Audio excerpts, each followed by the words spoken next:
let's be so real right now. If you're not already in a happy relationship, chances are you're looking for the one, your soulmate, your peanut butter to your jelly. Depending on how you were raised, you may have developed a particular attachment style which we, unfortunately, bring with us into the dating search. We've talked about them before on this channel, but let's recap the 4 main attachment styles. Secure, a long and healthy relationship. This is the one we all strive for. Avoidant, can't build long-term relationships, avoids any type of intimacy. Anxious, codependent and scared of rejection or abandonment. Disorganized, trouble trusting others and changing behaviors. We're going to focus on avoidant and anxious attachments, and we'll see what happens when these 2 attachment styles end up in a relationship. You want a hug? Ew. Avoidant attachment is arguably the most difficult attachment style to have a relationship with. Like the other attachment styles, it's developed due to the way their caregivers raised them. This doesn't mean their caregivers ignored or avoided their child. The caregivers avoided any display of emotion or intimacy with the child. Think of a child falling down, scraping their knee and crying. Sometimes, children cry out of fear or shock, not necessarily due to pain. Adults know this. Instead of comforting the child and helping them realize that they're alright, the caregivers may see something like, "You'd better stop crying or I'll give you something to cry about." This lets the child know that what just happened isn't a valid reason for tears, and crying should be reprimanded. In the future, the child may not want to show sadness or let people see them cry. This is also the same for parents who may not give hugs or physical intimacy to their child. In an adult relationship, avoidant attachment can show up as a strong sense of independence, avoiding emotional or physical intimacy, feeling threatened by anyone who attempts to be close, and the belief that they don't need anyone.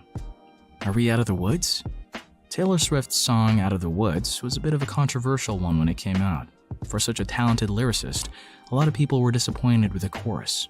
If you haven't heard it, the song's chorus is just Taylor repeating, "Are we out of the woods?" and "Are we in the clear?" At first glance, it seems a little easy, but once I found out the reason, I was gagged.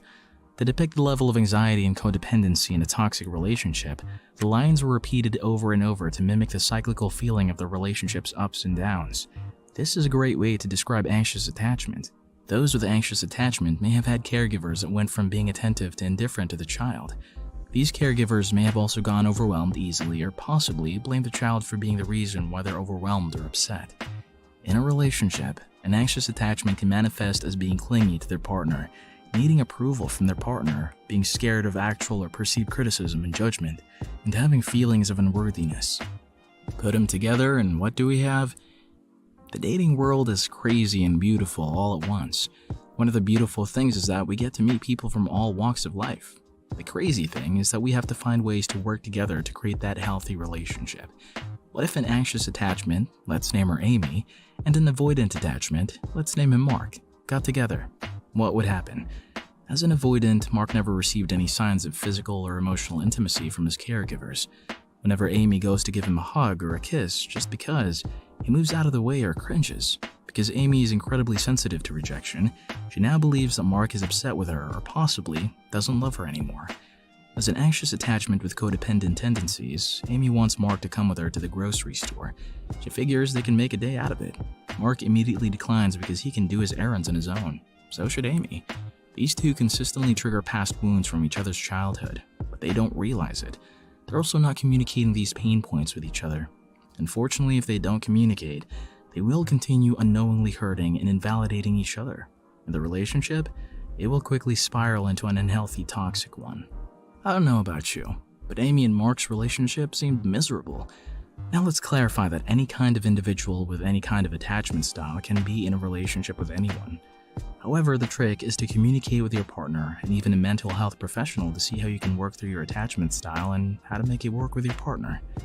Have you ever been in this relationship dynamic? Should we do another video like this with another combo of attachment styles? Let us know in the comments. And don't forget to like, subscribe, and share with a friend. See you next time.